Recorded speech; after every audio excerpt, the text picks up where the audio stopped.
সুনানে ইবনে মাজার এক হাদিসের ভিতরে আছে, রাসূল আকরাম সাল্লাল্লাহু আলাইহি ওয়াসাল্লাম বলেন, তিন ব্যক্তির পাপ কখনো লেখা হয় নাই। এই তিন ব্যক্তি যদি পাপ করে, গুনাহের কাজ করে, আল্লাহ পাক রব্বুল আলামিন তার গুনাহ, তার পাপ আমার আল্লাহ কখনো লিপিবদ্ধ করেন নাই। সুবহানাল্লাহি ওয়া বিহামদিহি সুবহানাল্লাহিল আযীম। তারা যতই পাপ করুক না কেন, তারা যতই অন্যায় করুক না কেন, যতই অপরাধ করুক না কেন, তাদের গুনাহ আল্লাহ পাক তার ডায়েরির ভিতরে, তার আমল নামার ভিতরে কখনো লিপিবদ্ধ করবেন না। তারা কারা, তাদের পরিচয় কি, তাদের সম্পর্কটা আজকে আমরা জানি। মনে রাখতে হবে, প্রত্যেকটা মানুষ যখন মনে করেন নাবালেগ থেকে যখন সাবালেগ হয়, নাবালেগ থাকা অবস্থায় কিন্তু আপনি একটা মাসুম নিষ্পাপ থাকেন। ওই সময় আপনার উপরে নামাজ ফরজ হয় না।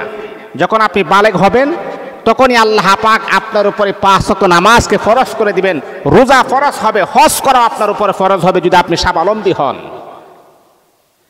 এক নাম্বার হলো, তিন ব্যক্তি অন্যায় করলে, অপরাধ করে, গুনার কাজ করলেও আল্লাহ পাক রব্বুল আলামিন তার আমল নামার ভিতরে পাপ লিপিবদ্ধ করেন না।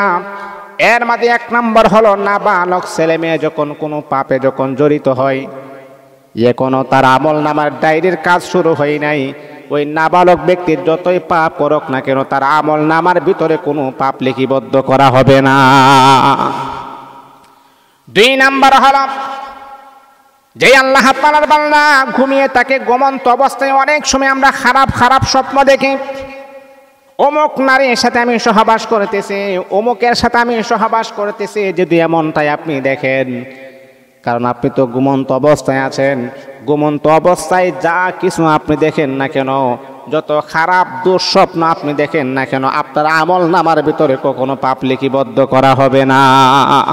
তিন নাম্বার হলো, যারা অচেতন, যারা পাগল মাতাল, এই পাগল, তার কোনো সেন্স ঠিক নাই, যে কোনো সময় সে খারাপ কাজ করতেই পারে। তার যদি সেন্স ঠিক থাকতো তাহলে সকলের সামনে সে উলঙ্গ হতো না।